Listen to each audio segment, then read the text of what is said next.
로봇의 뇌에 그런 경쟁은 끝났다고 저는 생각을 하거든요. 그러면 이제 우리나라는 뭐를 잘하는지 생각을 해보면 뭐 로봇 팔다리 만드는 거 진짜 잘하잖아요. 제조 베이스인 나라이기 때문에. 그래서 로봇 시장이 커진다고 보면 이런 제조업에 기반이 있는 우리나라 그리고 일본 시장이 상당히 이제 좋을 거라고 보고 있고, 근데 이제 그것과 더불어서 우리가 좀 봐야 되는 게, 원래는 이런 팔다리 잘 만드는 나라가 이제 중국이었잖아요. 그런데 이제 미국에서는 중국산 제품 안 쓴다고 이야기를 하는 상황이고, 특히나 이제 로봇 같은 첨단 산업들은 진짜로 수입까지 못하게 되고 거기다 관세까지 많이 물리고 이런 상황이다 보니까 진짜로 메이드 인 코리아에 대한 그런 인식들이 상당히 많이 개선이 됐고 수입들도 많이 진행이 되고 있는 그런 상황이기 때문에 이제 로봇 시장에서 그런 아이디어를 찾을 때가 됐다라고 생각을 하고 있습니다.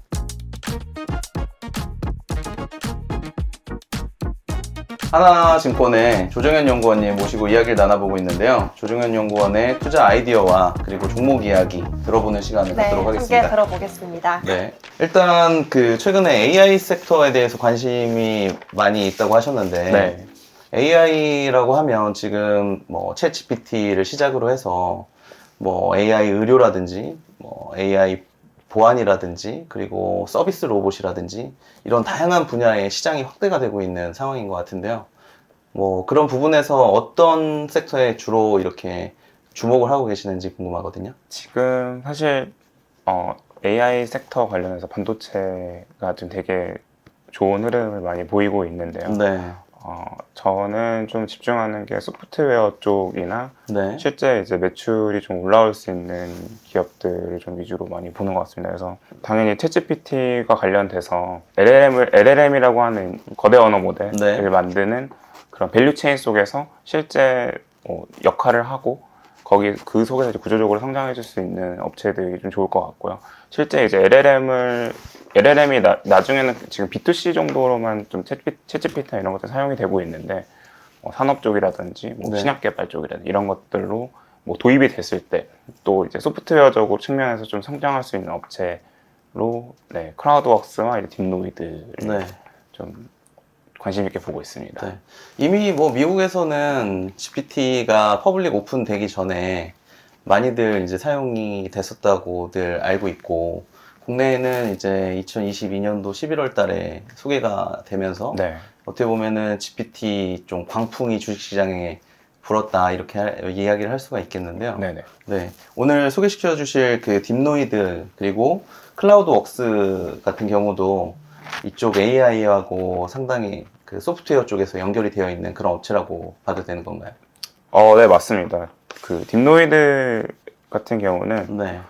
작년에 이제 의료 AI 섹터들이 좋을 때 뇌동맥류를 검사하는 그 영상 판독 솔루션을 한 업체로 좀 부각이 됐던 업체인데요. 네. 지금 작년 하반기부터 조금 집중했던 것들은 산업용 AI라고 해서 네. 실제 제조 현장에서 쓰일 수 있는 그런 소프트웨어를 만드는 거고요. 대표적으로는 그런 머신 비전이라고 해서 뭐 많이들 친숙하실 것 같아요. 뭐 예전부터 그런 검사라는 것들, 이제 어떤 샘플 테스트나 이런 것들을 할 때 육안으로 보기보다는 AI를 활용해서 자동화되는 작업들이 되게 많이 필요를 했었고요. 네. 실제 뭐 그런 하드웨어 장비 업체들은 되게 많은데 반면에 오히려 소프트웨어 쪽에서는 경쟁력이 좀 떨어졌던 부분들이 좀 성장에 좀 제약이었던 것 같아요. 근데 딥노이드 같은 경우는 작년부터 조금 집중했던 것들이 실제 이제 글로벌 머신 비전 업체인 코그넥스와 협업을 통해서 그쪽으로 이제 밸류 체인에 서 이제 솔루션을 공급하는 네. 형태로 이제 매출이 올해부터는 좀 올라올 수 있는 구간이라고 판단이 돼서요. 성장주로서 좀 주목해야 될 종목이라고 판단하고 있습니다. 일단은 뭐 투자자들이 머신 비전에 대해서 잘 모르실 것 같기도 한데, 이제 제가 아는 대로 설명을 먼저 드리자면, 이제 카메라라든지 뭐 엑스레이 같은 어떤 그런 장치들을 이용해서 불량을 찾거나 아니면 뭐 어떤 보안을 검색한다든지 뭐 그런 쪽에 활용이 되는 그런 그 기술이라고 알고 있는데 그게 맞나요? 네, 맞습니다. 네. 어쨌든 그런 현재 같은 경우는 이제 샘플이 나오고 나서 좀 마지막에 이제 검사 공정에서 쓰이는 외관 검사 네. 장비가 좀 많고요. 네. 그게 이제 엑스레이 기반이나 이제 3D CT 네. 이런 기반으로 하기 때문에 근데 지금 현재 트렌드 자체는 뭐 라인 안에 그런 머신 비전 장비들이 들어가는 거예요. 그래서 네. 실제로 이제 제조 공정 중에 어떤 수율이 안 나오는 부분이나 불량이 났을 때 바로 이제 공정이 스탑되거나 그런 관리 감독하시는 분들께 이제 알려주는 그런 것들이 좀 트렌드화가 되고 있고요. 네. 이제 그러면 이제 엑스레이나 3D 기반보다는 광학 모듈이라고 해서 이제 카메라 기반으로 하는 머신 비전이 실제로 이제 좀 좋아지고 있다라고 판단이 되고 있습니다. 네. 저희가 그 또 딥노이드에 대해서 좀 조사를 해봤잖아요. 네, 제가 네. 좀 조사를 해왔는데요. 이제 딥노이드는 머신 비전 기술을 활용한 사업을 영위하고 있습니다.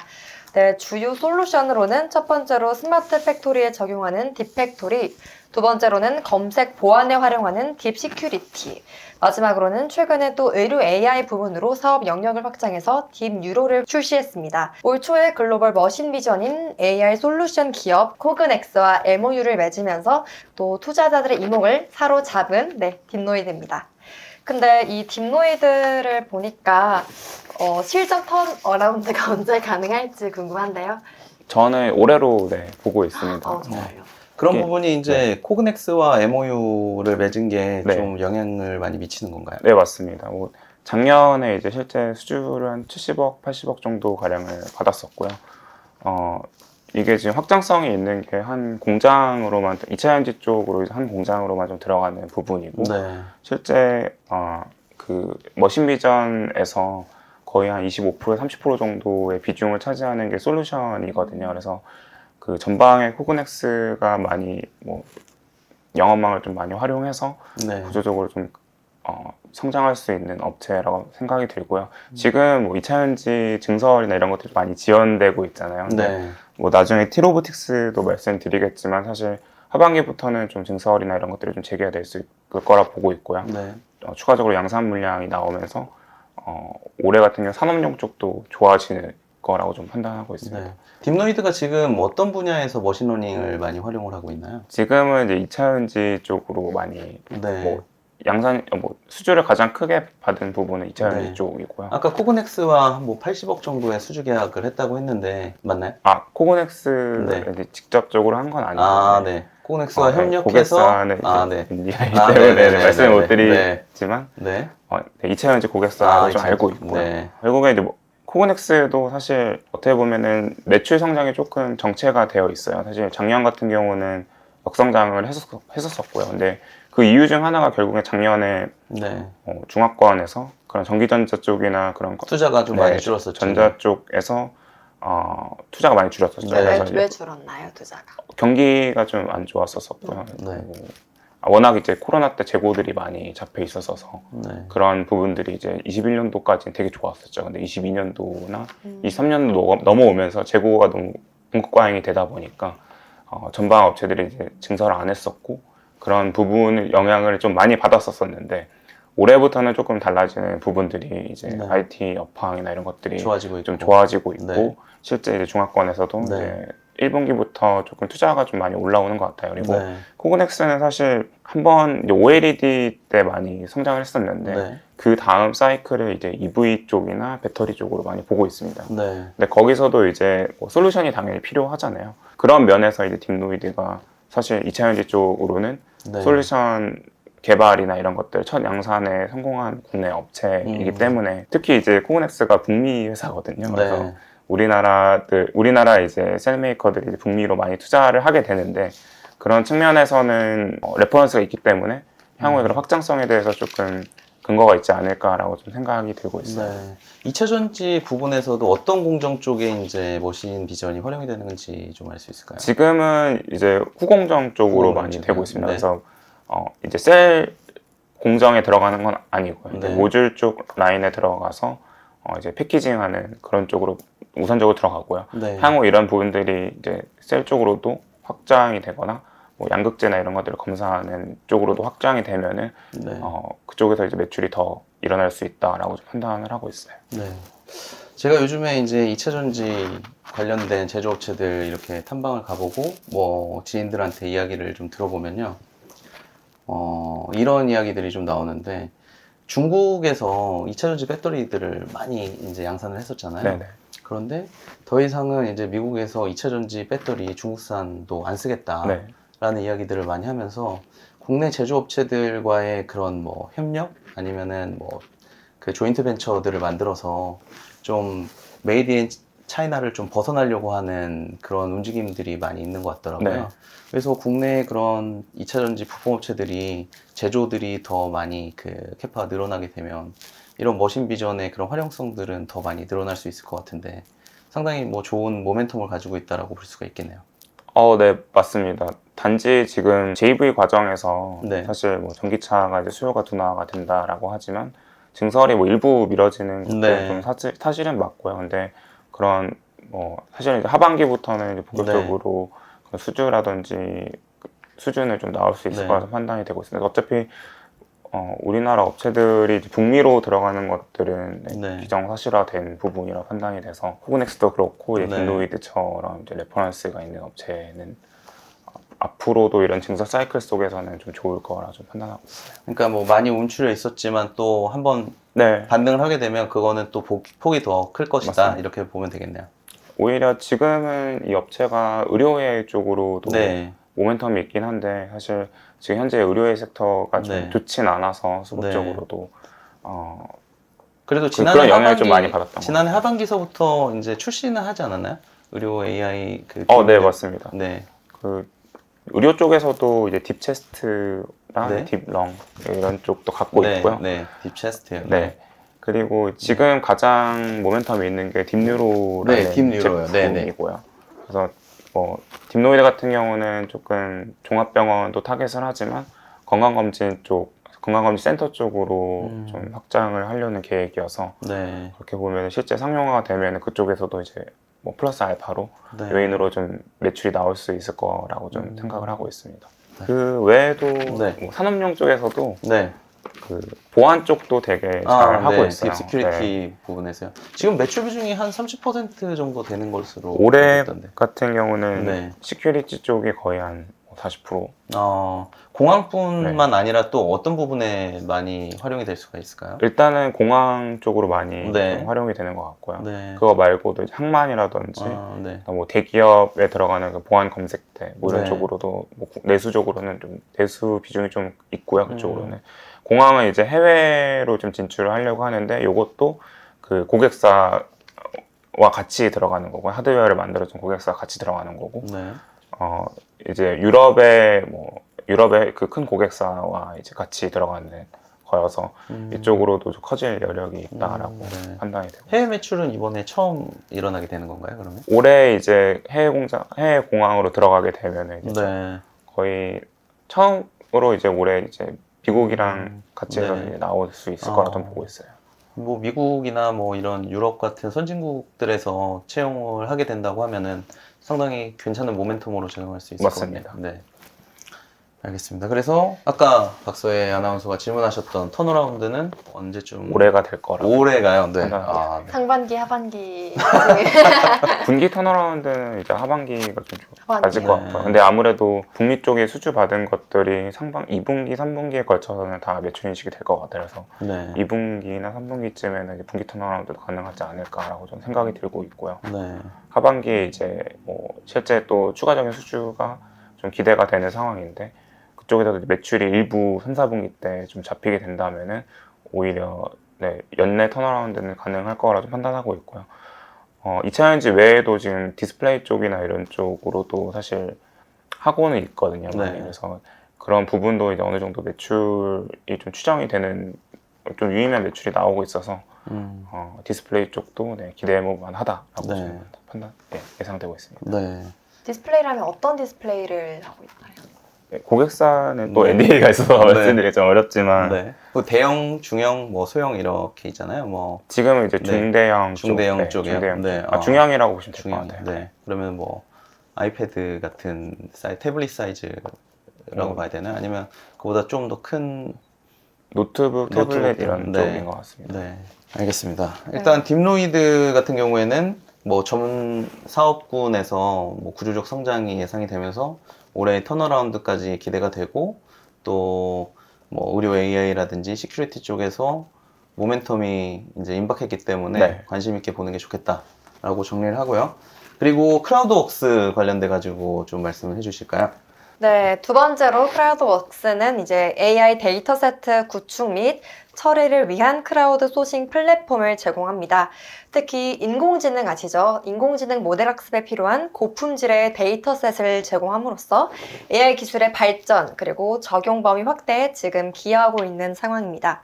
또 이 크라우드웍스의 서비스는 음성 인식 그리고 이미지 분석 등 다양한 AI 기술 분야에서 활용될 수 있는 맞춤형 데이터셋 제작에 초점을 맞추고 있고요.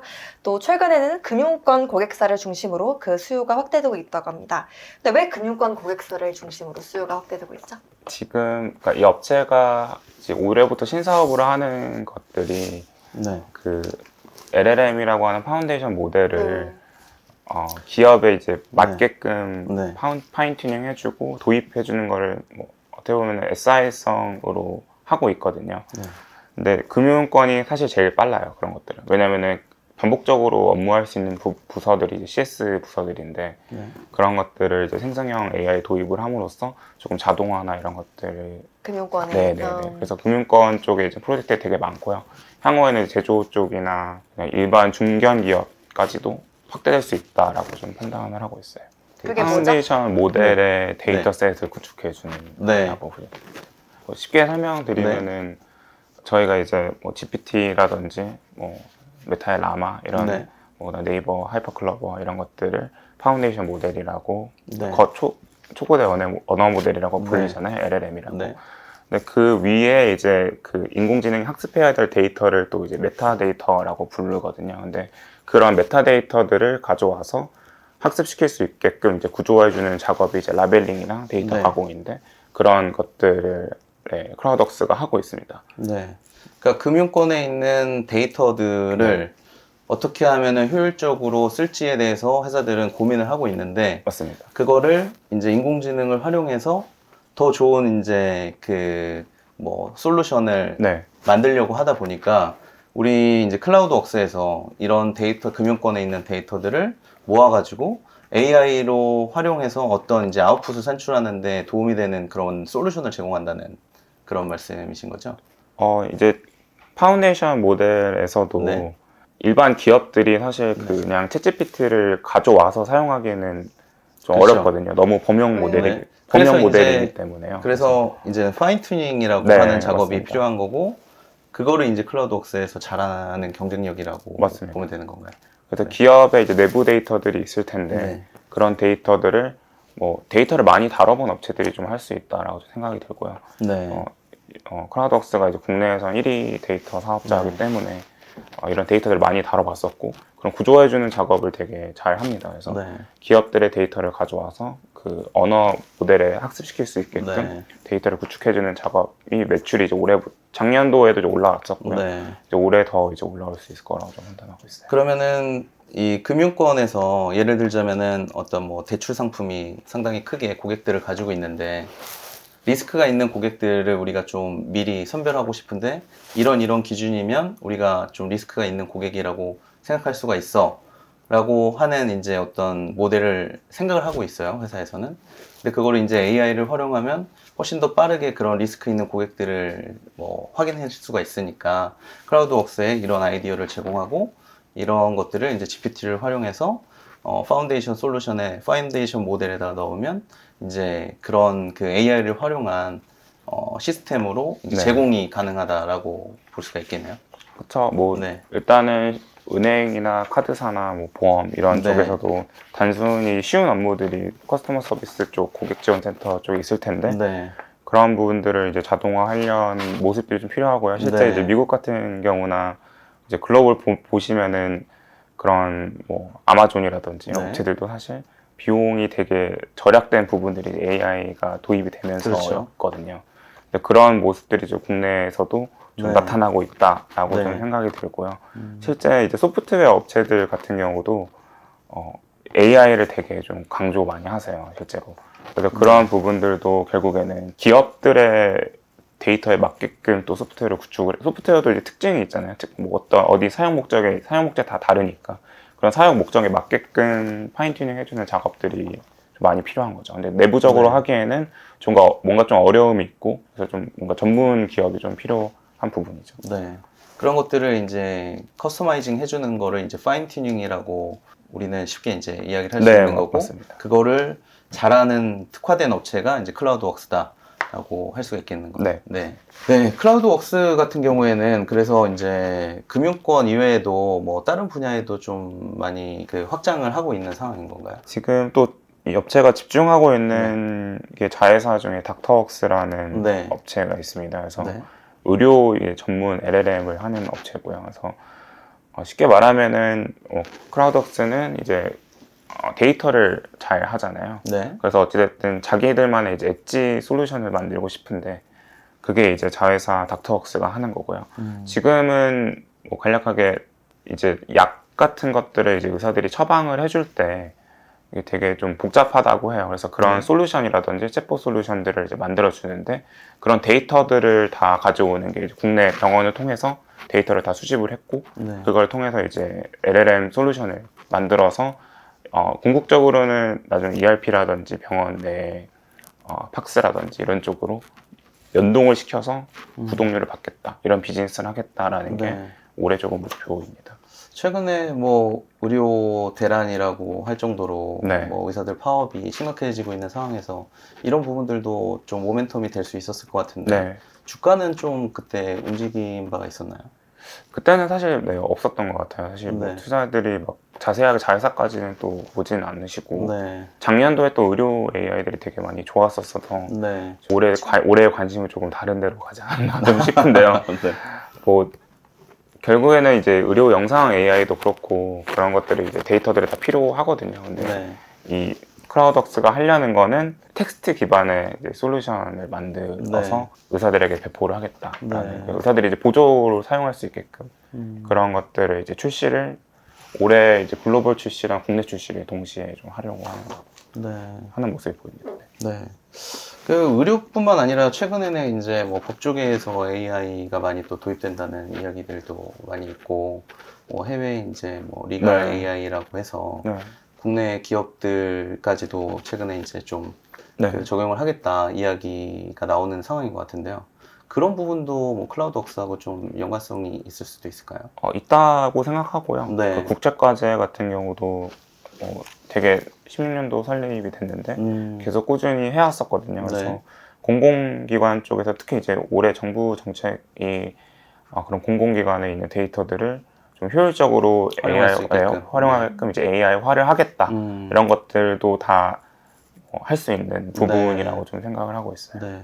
일단은 DB 작업이 먼저 좀 돼야지 AI로 활용할 수 있는 DB를 이제 구축을 해야지 네.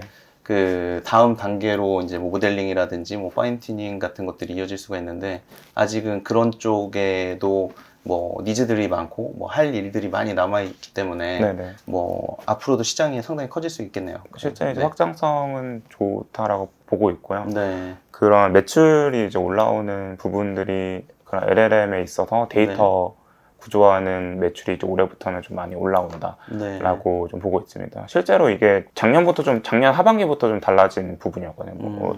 왜냐하면은 이제 그런 챗GPT나 이제 오픈 AI 같은 경우도 네. B2C로 좀 많이 집중을 하다가 네. 이제 B2B로 할 수 있게끔 그런 기능들을 열어줬어요. 네. 이제 도입을 할 수 있게끔. 근데 그런 게 이제 작년 9월에서 11월 정도에 일어났던 근데 거고. 원래는 네. 그 전에도 뭐 유료로 하면 기업에서도 다 이용할 수가 있었던 건데 이제 무료로 오픈이 된 게 네. 그 말씀하신 맞습니다. 네.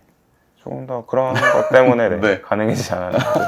네. 좀 미리 좀 준비를 많이 했던 것 같습니다. 네. 기업 클라우드웍스에서. 네. 알겠습니다. 또 뭐 클라우드웍스에 대한 투자 포인트가 더 있을까요? 네, 이제 올해 실적 턴어라운드 같이. 같이요? 네. 네. 다들 그러면은 실적이 좋아질 수 있는 맞습니다. 기업으로 오늘 선별하셔가지고 저는 네. 유니트론텍 빼고는 네. 공공기관 매출이 좀 있나요? 원래 공공기관 매출들이 좀 있으면 4분기에 좀 집중이 되는 그런 매출 구조를 보여주잖아요. 그렇게 많진 않은데요. 네. 공공기관에서 이제 지원금을 줘서 네.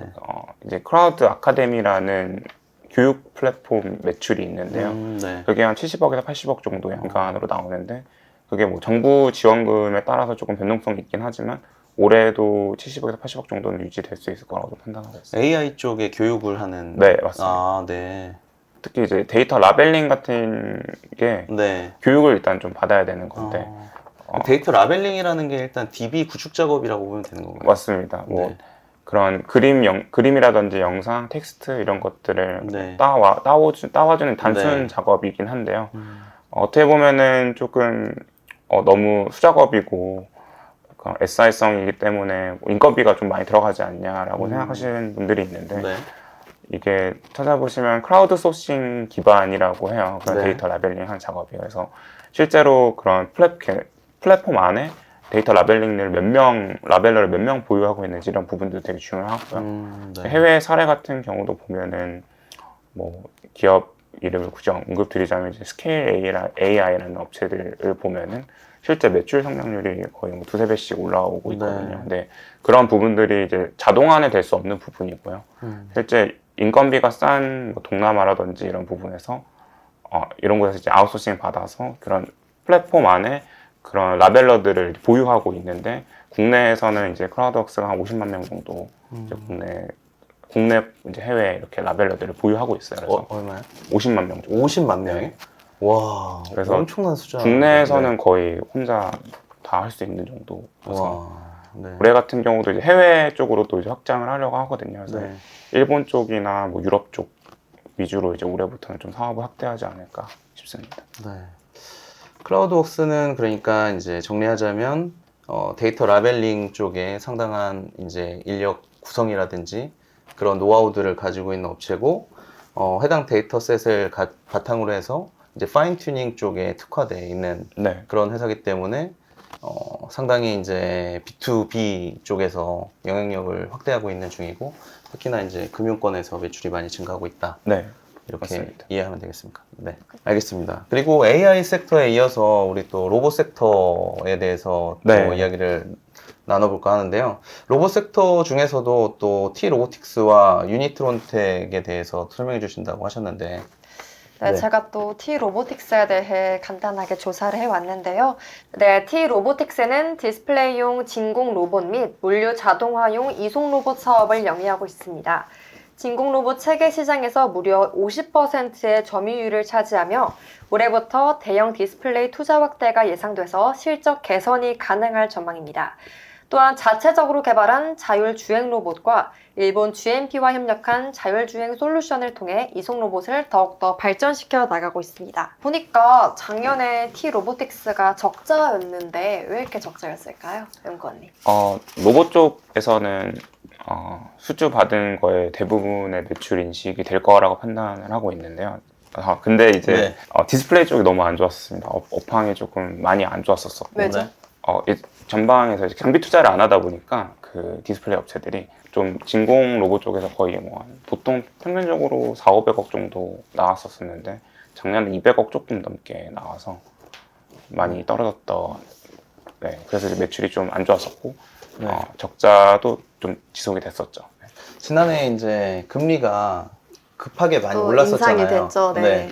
그러다 보니까 이제 사람들이 TV를 구매할 여력들이 많이 없으셨던 것 그치. 같아요. 경기가 안 좋으니까. 그래서 이제 증설 같은 것들이 많이 좀 지연이 된 그렇죠. 상황이고 이제 월드컵이 2026년에 있나요? 뭐 6년에 있는 걸로 잘 알고 네네네. 있는데 이제 월드컵 시즌에 또 TV들을 많이 교체하신다고 하더라고요. 그렇기 때문에 아무래도 큰 화면으로 봐야 네. 또 생동감이 그래서 올해, 넘치니까. 내년. 그래서 올해 내년에 이제 투자를 해서 더 좋은 TV들을 많이 출시를 해야지 이제 2026년도에 이제 좋은 TV로 뭐 월드컵을 볼 수 있기 때문에 아무래도 실적 전환이 되는. 네. 네. 그래서 이제 막 투자가 이제 디스플레이 쪽은 많이 될 거다라고 보시면 될 것 같습니다. 그래서 지금 보면 디스플레이용 진공 로봇 시장에서 50% 점유율을 차지하고 있는 게 맞나요? 네, 맞습니다. 진공 네. 로봇 쪽에서 이제 네. 이제 글라스를 옮기는 네. 로봇 쪽이고 사실 이제 글로벌 업체랑 같이 네. 이제 들어가는 식으로 해서 패키징 쪽으로 많이 네. 패키징화 돼서 이제 많이 들어가거든요. 사실 그래서 글로벌 업체들이 네. 좀 고객사가 워낙 잘하다 보니까 음. 같이 이제 패키징 돼서 들어가다 보니 이제 그 정도의 점유율을 갖고 있었던 네. 것 같습니다. 근데 이제 이송 로봇인데 왜 진공이 필요한지 또 모르시는 분들도 있으니까 좀 네네. 설명을 좀 해주시겠어요? 당연히 이제 원장에는 그 네. 글라스 원장의 네. 파티클 이런 것들이 많이 중요해서 네, 진공 상태로 네. 웨이퍼 이송하듯이 네. 이제 글라스도 그런 뭐 먼지라든지 이송을, 뭐 그런 네, 하는 것 같습니다. 네. 그런 것들이 이제 많이 있다 보면 불량이 많이 생길 수가 있으니까 네. 진공 상태로 이제 다음 공정으로 이송할 때 이제 이송을 해주는 네, 그런 맞습니다. 진공 이송 장비라고 보시면 될 것 같습니다. 그렇죠? 네, 알겠습니다. 이 부분에서 이제 세계 시장 점유율 50%를 차지하고 있고, 그리고 최근에는 또 스마트 팩토리용 이송 로봇도 계속적으로 매출이 일어나고 있는 것 같은데, 이 부분이 어떻게 보면은 그래도 좀 안 좋은 업황을 좀 이끌고 왔다 이렇게 네. 볼 수가 있죠. 네, 사실 티로보틱스의 투자 포인트 중에 하나가 자율주행 로봇인 이제 AMR 로봇. 네, 그게 이제 수주가 이제 확대된다라는 네. 게 좀 가장 좋은 포인트고요. 실제 이 업체도 당연히 이제 북미의 이제 2차 전지 고객사 향으로 납품을 작년에 했고요. 수주 받은 금액이 약 한 600억 원 정도로 판단이 돼요. 그래서 기간은 대략 어느 정도나 되죠? 사실 이제 내년까지 네. 내년 상반기 정도까지 2025년까지 네. 되어 있는데 네. 아무래도 그런 하드웨어적인 부분은 대부분 작년에 이제 보냈다라고 생각을 하고 있고요. 추가적인 수주는 이제 하반기 정도에 좀 나올 수 있을 거라고 판단하고 있습니다. 근데 이 AMR 로봇 시장이 사실은 좀 빠르게 성장할 수 있을 것 같아요. 뭐 2030년도에는 거의 150조 원 이상이 올라갈 수 있는 네. 시장이 있고요. 이게 그 이제 이유가- 공장에서 쓰는 이송 로봇을 이야기하는 건가요? 맞습니다. 공장에서 이제 이송, 그다음에 이제 그런 재고들을 적재해주고 네. 그런 장비라고 보시면 되고요. 네.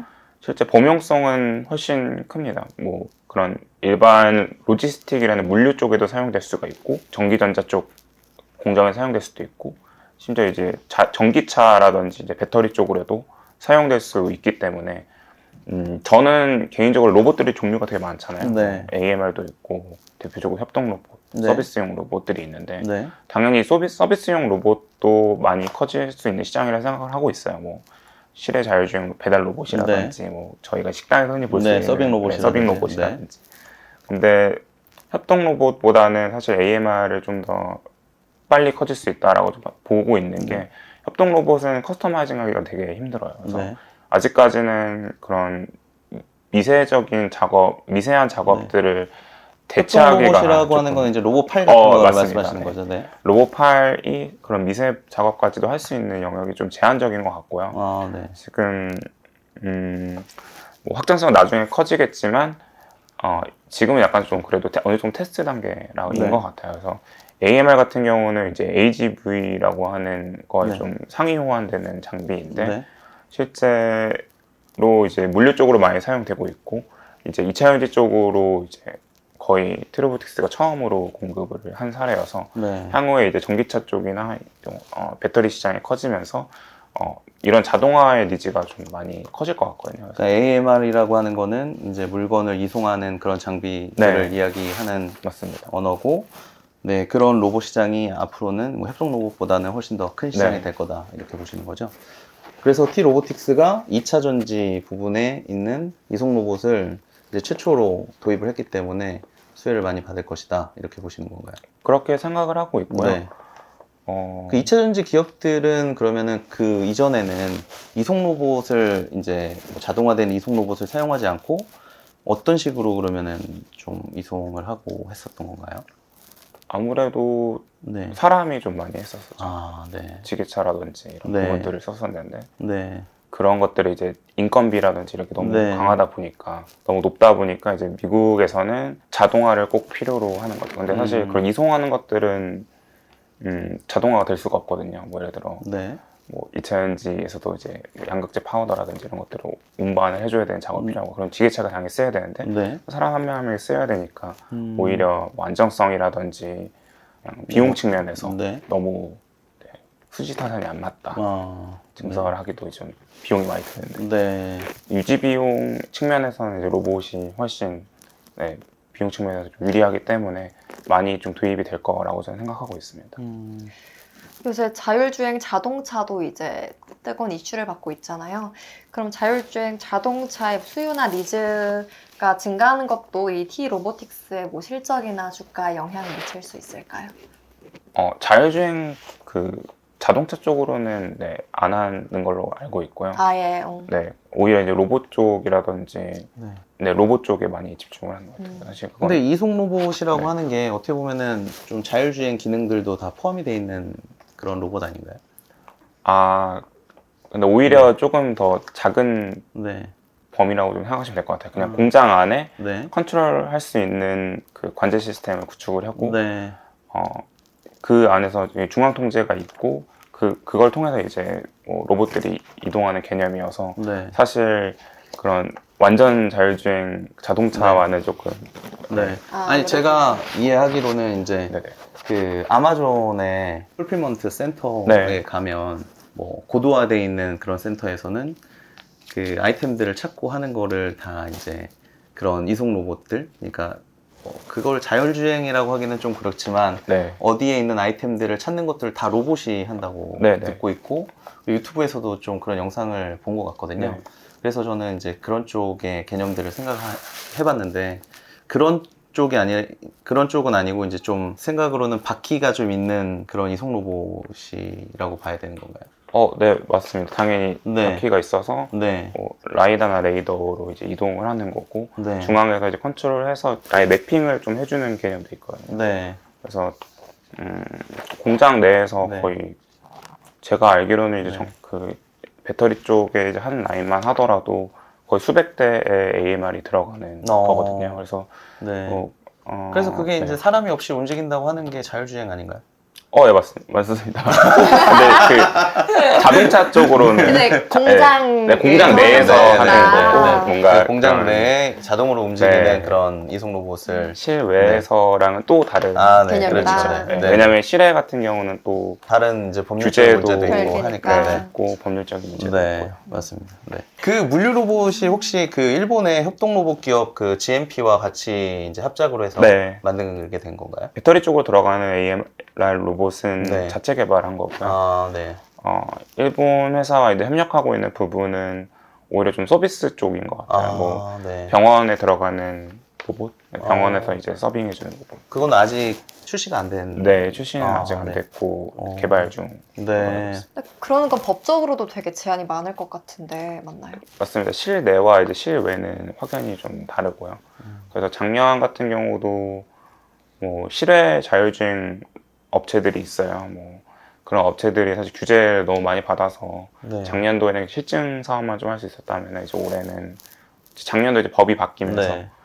올해부터는 좀 양산으로 넘어가는 시점이다. 몇 월부터 그게 가능한 거죠? 작년 11월에 이제 네, 로봇법이 법이- 규제가 네. 됐고요. 아무래도 실증 테스트는 필요하지만 그런 것들이 좀 완화되어 네. 된 부분이 있어서 네. 실외 자율, 뭐 배달 로봇이라든지 이런 네. 것들이 좀 도입하는데 조금 더 뭐 법적으로는 유연해지지 않았나. 그러면 네. 이 T 로보틱스도 이제 올해도 실적 턴어라운드가 가능할 거라고 생각하시는 거죠? 네, 올해 이제 네. 작년 적자에서 올해 시작 턴어라운드가 될 수 있다라고 생각을 하고 있고요. 그 이유는 이제 AMR 쪽에서도 추가 수주가 이제 하반기에는 좀 받을 수 있을 거라고 생각을 하고 있고, 디스플레이 쪽 업황이 좀 회복이 되면서 올해 이제 매출액이 800억에서 900억 정도로 나올 수 있을 것 같아요. 그러면은 이제 턴어라운드가 가능한 시점이라고 좀 보고 있습니다. 제가 주가를 좀 보니까 T로보틱스가 상당히 좀 횡보하고 있는 네. 흐름을 보여주고 있더라고요. 지금이 어떻게 보면은 뭐 적기. 네네네. 적기라고 생각하시는 건가요? 네. 지금 좀 주가가 고점대에 많이 빠졌던 이유는 네. 근데 작년 4월 달에 수주를 받았는데요, 이 업체가.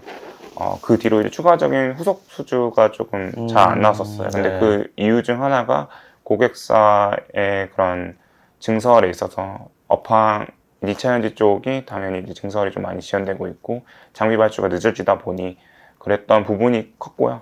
근데 이제 하반기부터는 이제 수주가 나올 수 있는 상황이라고 저는 판단을 하고 있고 그런 수주에 대해서는 당연히 좀 더 ASP를 좀 올릴 수 있는 국면이라 생각해서 오히려 저는 지금 거의 적기라고 좀 보고 있습니다. 로봇 섹터가 생각보다 많이 소외가 되고 있어요. 근데 네, 최근에. 작년도에 되게 많이 좋았었고, 네. 근데 오히려 그런 작년도에까지도 이제 적자였다면은 항상 저는 이제 투자를 하기 좋은 시점이 이제 턴어라운드하는 시점인데 네. 그게 올해가 될 수 있다라고 생각해서 지금 이제 오버행도 많이 해소가 됐고요. 네. 그래서 지금 뭐 나쁘지 않다고 생각하고 있습니다. 그리고 또 웨어러블 로봇을 개발했다고 하는 이슈들도 있었잖아요. 맞습니다. 네. 그 스웨덴 회사였나요? 그 스위스, 네, 스위스 스위스 회사. 회사. 네. 마이오스이라고 해가지고 네. 같이 이제 개발을 하고 있고요. 재활 로봇도 있고 그런 도와주는 네. 이제 보조 로봇이라고 네. 보시면 될 것 같아요. 그래서 경쟁사 이제 로봇과 이제 비슷한 제품이다라고 보시면 될 것 같아요. 네. 근데 이제 뭐 웨어러블 로봇은 어떻게 보면은 또 인탑스가 한번 관련 이슈로 해서 주가가 많이 오른 적도 있었는데 네네. 어떻게 보면 국내 업체들은 삼성에서 웨어러블 로봇을 어떻게 시작할 거냐가 가장 이제 중요한 뭐 모멘텀 네. 아니면 뭐 투자 포인트라고 볼 수가 있겠는데 네. 이런 부분은 좀 어떻게 생각하세요? 뭐 삼성에서 웨어러블 로봇 출시를 한다 네. 하고서 아직까지 뭐 보여준 게 없어서 이런 부분들이 딱 나오게 되면은 해당 업체들은 또 주가들은 또 한번 네. 슈팅할 수 있는 기회가 될 것 같거든요. 항상 그 로봇 섹터에 좀 좋은 따뜻한 바람이 불었을 때가 네, 이게 국내 이제 삼성전자가 투자를 해주고 네, 뭐 로봇 사업을 좀 본격적으로 키우면서 이제 부각을 받았던 것들이 되게 많고요. 네, 그래서 그런 움직임이 있다면은 로봇 섹터들은 당연히 좀 좋아질 거라고 보고 있습니다. 특히 뭐 웨어러블 로봇에 관련된 네. 그런 뭐 일정 같은 것들은 잘 그거는 저도 잘 네, 파악은 해요. 그거는 기다려 봐야지 된다. 네, 알겠습니다. 아직은 네.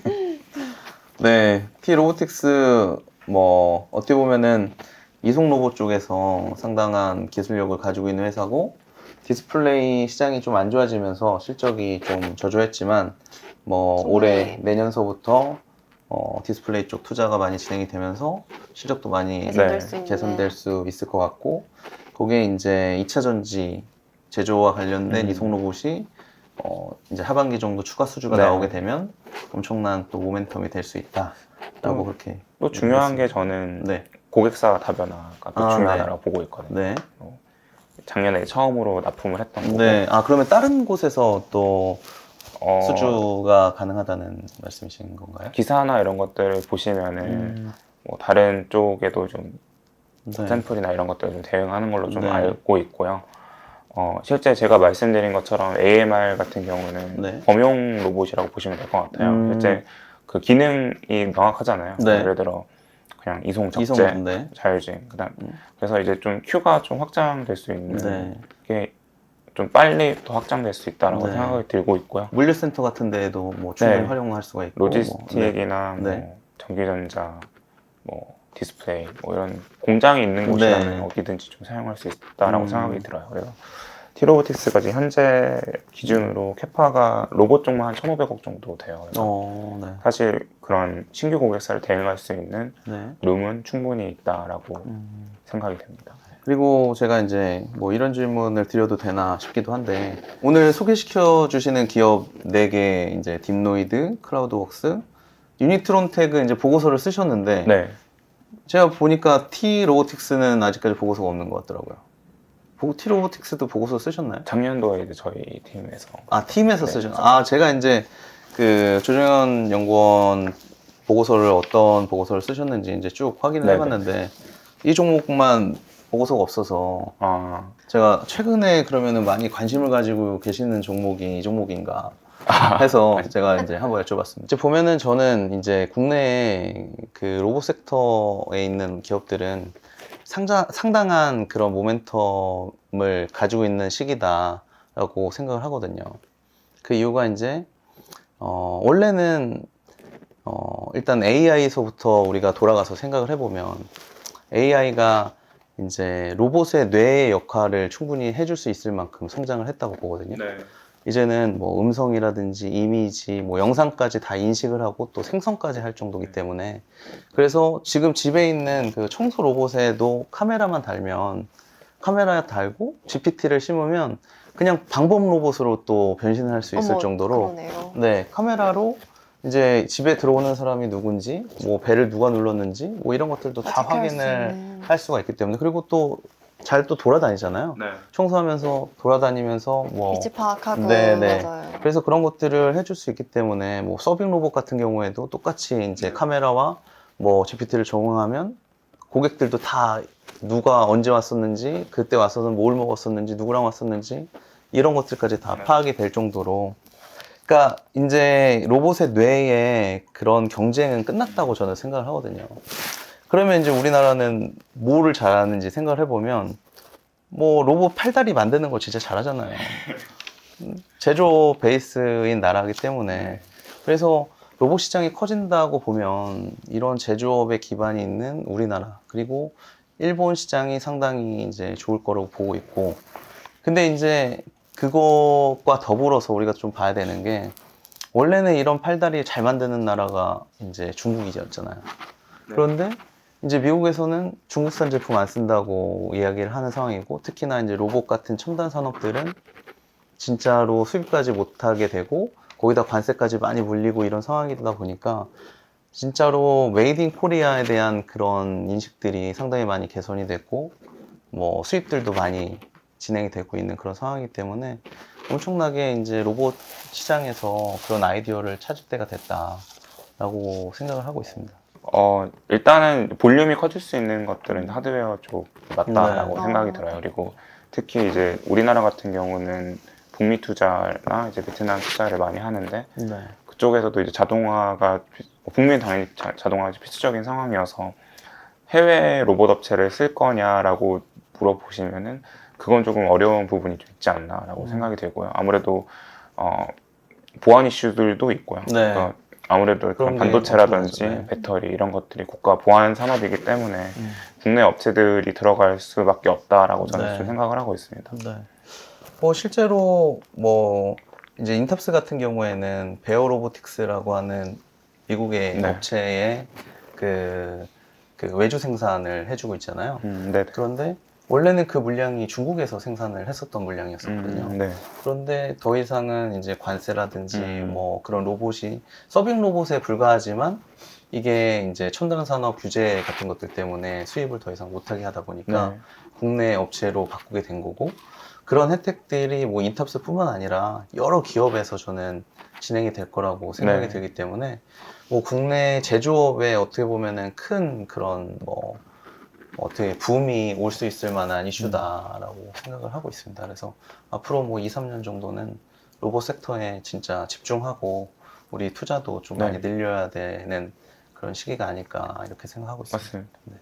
그럼 이제 두 번째 로봇 기업 유니트론텍 한번 살펴볼까요? 네, 유니트론텍은 마이크론, 또 AU 옵트로닉스 등의 칩을 수입해서 고객사의 필요에 맞게 수정해서 재판매하는 유통기업입니다. 반도체와 디스플레이 매출 비중은 6대4 정도로 구성되어 있고요.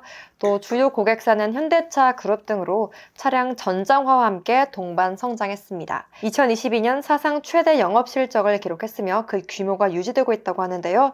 또 최근 자율주행 관련 사업을 적극 추진하면서 사업 포트폴리오 다변화에 나서고 있는 기업입니다. 일단은 유니트론텍 같은 회사는 이제 마이크론이라고 하는 데에서 메모리 칩을 생산을 하거든요. 뭐 기억을 해주는 그런 칩을 생산을 하는데 그 칩을 이제 국내 그 현대차 계열의 부품 회사에다 공급하는 거죠. 맞습니다.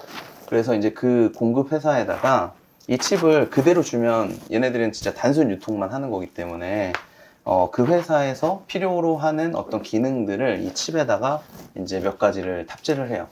그거 맞죠? 맞습니다. 네. 커스터마이징도 하고. 네. 그래서 그런 그 어떤 일련의 작업들을 해서 유통 플러스 이런 커스터마이징 작업까지 해서 이제 이익률을 조금 높이는 그런 일들을 하고 있는 회사고, 이 회사가 이제 자동차 쪽 관련된 네. 그 부품 회사한테 이 칩을 공급을 하고 있다 보니 자동차의 전장화와 관련돼서 수익이 이제 많이 늘어나게 되는 네. 그런 부분들이 있었던 거고, 2022년도에 이제 실적이 엄청나게 성장을 했잖아요. 맞습니다. 이 부분이 이제 차량 전장화와 네. 그 디스플레이들이 최근에 이제 대형화되면서 네, 이런 것들이 많았었던 것 같은데 얼마나 시장이 커진 건가요?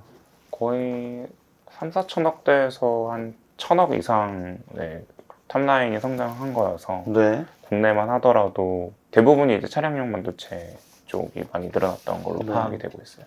새로운 부분에 이제 커스터마이징이 좀 더 되다 보니까 이익률까지 좀 증가한 그런 영향이 있었던 건가요? 아니면 볼륨이 그냥 커지니까 볼륨이 커져서 네. 뭐 인건비 많이 네. 상세가 되면서 네네. 그런 레버리지 효과가 나왔던 네. 것 같습니다.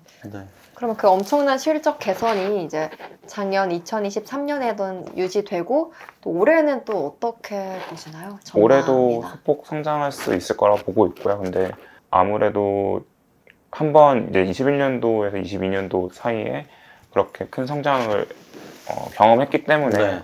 다시 이렇게 좀 크게 올라오기엔 좀 제한적이라고 좀 판단하고 있어요. 근데 펀더멘탈 쪽으로 보면은 작년 대비 매출액은 한 10% 정도 성장할 수 있을 거라고 보고 있기 네. 때문에 소폭 상승 네. 정도로. 네. 뭐 엄청난 뭐 네. 30%뭐 이렇게 크게 성장하는 건 아니지만 또 성장을 한다. 그런데 요즘에 이제 또 보면은 현대자동차 매출 이제 판매량이 좀 저조하다 전년 네. 대비해서 이런 이야기들이 있는데 이런 부분을 감안하더라도 올해 뭐 10% 성장은 가능하다고 네. 보시나요? 맞습니다. 아무래도 영향이 있을 것 같은데 별개인가요? 전장 쪽에서는 계속 이제 꾸준하게 늘어난다라고 좀 생각을 하고 있어서 현대차가 이제 좀 메인으로 좀 알고 네. 있고요. 현대차 계열뿐 아니라 뭐 추가적인 그런 부분들 때문에 한 10% 정도 성장할 네. 수 있다 이렇게 보시는 거고, 그리고 이제 지금 하고 있는 그 칩 유통 사업 이외에 이제 우리가 유니트론텍을 로봇과 관련된 기업으로 손꼽은 이유가 이제 로봇 쪽 관련된 모멘텀이 있기 때문으로 알고 있는데 이런 부분들에 대해서 좀 설명을 해주실까요? 그 유니트론텍이 국제과제나 뭐 그런 고객사들이랑 많이 했던 프로젝트들이 자율주행 쪽이었거든요. 그래서 자율주행 쪽으로는 그런 부품이라든지 이런 SOC나 이런 것들을 만들어 본 이력들이 되게 많아요. 그래서 그걸 기반으로 이제 자율주행 로봇에 들어가는 그 URC100이라는 제품을 개발을 했고요. 네. 작년도에 이제 올해 CES에서도 이제 선보인 바가 있습니다. 그래서 음. 결국엔 이제 고객사를 찾아야 되는 과정에서 국내의 이제 주요 실내 자율주행 로봇 업체 향으로 상반기 중에 테스트가 이제 완료가 될 수 있을 거라고 보고 있고요. 네. 하반기에는 이제 양산이 될 수 있을 것 같아요. 근데 사실 매출이 뭐 유니트론텍이 한 5천억, 6천억 정도 하는데 네. 비중이 그렇게 유의미하게 올라오지는 아직까지는 않습니다. 네. 근데 그럼에도 불구하고 워낙 또 PER이 좀 많이 낮았었고 네. 거기에 이제 뭐 밸류에이션적으로 좀 업사이드가 될 수 있는 모멘텀이 있어서 주가는 좀 최근에 좀 좋았던 것 같고요. 특히 아까 말씀드린 대로 그 실외 자율주행 로봇이 올해부터 양산이 좀 가능하다라고 말씀드린 게 네. 작년 11월에 로봇법 네. 개정이 되면서 그 이유였던 거고요. 그 전방 업체들도 지금 실내 자율주행만 좀 했다면은 올해 이제 상반기부터는 어느 정도 양산을 할 수 있다라고 좀 가이던스 제시를 많이 하셔서 네. 그쪽에서도 수혜가 좀 올라올 수 있지 않을까라고 좀 보고 있어요. 그 부분은 이제 토르 드라이브 쪽에서 담당을 하게 되는 건가요? 아니면? 아닙니다. 토르 드라이브는 이제 온전히 이제 제품 개발보다는 연구 개발. 네. 네, 그러니까 제품화를 한 거는 토르 드라이브 기술을 가져온 건 아니고요. 네. 어느 정도 이제 레퍼런스는 있었겠지만 여전히 그냥 연구 개발 목적으로만 활용이 되고 있어요. 같이 이제 공동 개발을 하는 거죠. 네. 그 기술 기반으로 만든 건 아닙니다. URC100. 네. 그러면은 뭐 그런 그 로봇을 이제 제조한다고 하는 거는 다 외주 생산으로 하는 거고 저희는 그 로봇에 들어가는 SOC 칩을 그러면 공급을 한다고 보는 건가요? 그 유니트론텍의 EMS를 다 하는 거고요. 네. 이제 자체적으로 다 조립을 하는 거고 네. 실제 이제 국내 그 로봇 OEM 업체들이 이런 컴퓨팅 모듈이 사실은 정형화가 안 되어 있거든요. 네. 그러니까 아직 아예 표준화가 되어 있진 네, 않아요. 네. 그래서 중국이나 이제 대만 업체들 것들을 이제 많이 들여오는데 그러다 보면 또 이제 문제가 있는 게 AS 문제들이 많잖아요. 네, 그래서 그렇죠. 그러다 보니 또 국내 이제 벤더사들을 찾는 과정에서 뭐 유니트론텍 개발한 게 이제 좀 쓰이는 상황이 된 거죠. 네. 그래서 올해 같은 경우는 지금 한 고객사는 확보가 이미 됐고요. 네. 연내에 이제 추가적으로 한 개 더 고객사를 확보를 하려고 해요. 그래서 네, 그런 상황입니다. 네. 제가 알기로는 여기 그 유니트론텍이 약간 그 오버행 이슈들이 좀 있었던 것 같은데 네. 최근에는 좀 해소가 많이 됐나요? 네. 거의 네, 없었던 걸로 알고 있고요. 한 몇십억? 네. 한 1, 20억 정도는 네. 있었던 것 같은데 엄청 유의미한 물량은 지난해 이제 주가가 많이 오르면서 네. 그 부분이 좀 해소가 많이 됐나 보죠. 네.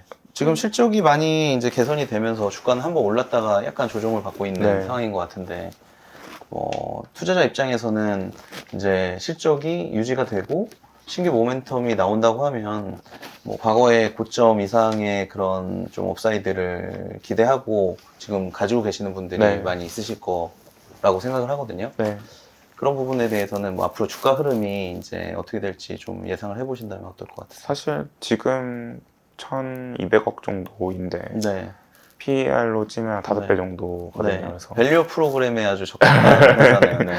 그래서 사실은 되게 네. 저평가되어 있다 아직도 생각을 하고 있고요. 네. 단지 이제 단기 모멘텀이 좀 없어서 네. 좀 주가가 좀 횡보하고 있는 것 같은데요. 네. 근데 상반기에 그런 테스트 결과라든지 이런 것들을 좀 많이 지켜봐야 될 것 같습니다. 네. 그런 테스트 결과들이 되게 좌지우지하나요? 네.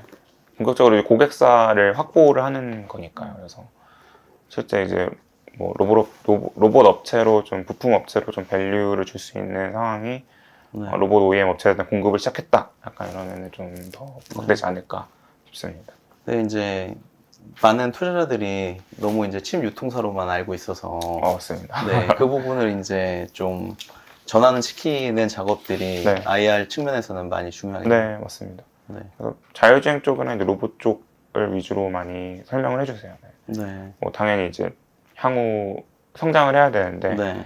뭐 21년도, 22년도 때 그렇게 큰 업사이드를 보여줬고 네. 향후에 이제 신규 아이템이 이제 로봇 쪽 매출이 될 것 같아요. 얘기를 하면 투자자분들은 이렇게 네. 궁금해 하실 것 같아요. 그래서 네 종목 중에 그러면 오늘 말씀하신 것들 중에서 가장 그러면 매력적인 위치에 있는 지금 현 주가 수준이 좀 매력적이다라고 할 만한 회사는 어떤 회사가 있을까요? 저는 딥노이드가 가장 딥노이드가. 주가적으로도 많이 빠져 있고 네. 이게 의료 AI 섹터로 좀 많이 엮여서 네. 또 생각보다 관심을 많이 또 최근에는 받고 있는 상황이 못 받고 있는 것 못 같아요. 받고 있는, 네. 네. 근데 지금 확장성이나 이런 것들 봤을 때는 솔루션 업체들의 레버리지가 진짜 세게 나올 수 있거든요. 그래서 지금 결국에는 2차전지 쪽 업황이 좋아져야 되겠죠. 그리고 그런 고객사도 이제 한 고객사만 하고 있는데 뭐 2개, 3개, 4개 이렇게 코그넥스가 영업을 잘 해주면서 그 업황이 좋아진다면은 그런 솔루션 쪽에서는 매출이 좀 더 크게 성장주로서는 매력 있지 않을까라고 생각이 들어요. 네, 말씀 감사합니다. 딥노이즈. 네. 네. 오늘 하나증권의 조정현 애널리스트 모시고 이야기 나눠봤는데요. 상당히 유익한 시간이었던 것 같습니다. 흥미롭네요. 네. 네, 제가 이제 최근에는 뭐 AI나 이런 로봇 섹터들에 대해서 공부를 하면서 어떻게 보면 미래가 상당히 이제 눈앞에 와 있다라는 생각들을 많이 하게 되거든요. 네. 네, 이런 상황에서 어떤 투자 아이디어를 갖고 뭐 큰 그림을 보느냐에 따라서 또 투자 성과도 많이 달라질 거라고 생각이 드는데 앞으로도 좋은 아이디어 많이 네. 이제 시장에다 알려주시면 좋을 것 같습니다. 감사합니다. 감사합니다. 네, 네. 감사합니다. 일단 한잔 네, 하시고 네.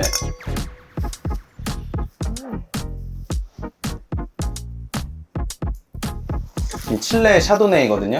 어떠셨어요? 정말요? 네. 제가 워낙 화이트 와인 좋아해가지고 네. 되게 깔끔한데요? 네. 뭐랑 먹어도 잘 어울릴 법한 와인인데요? 네. 되게 자주 사 먹을 것 같은? 이 와인 이름 다시 한 번만 알려주시겠어요? 마르케스 데 가사콘차라는 와인이고 지금 백화점 할인가로 한 4만 원대. 부담 없이 그래도 네. 언제든지 즐길 수 있는 그런 와인인 것 같습니다. 네.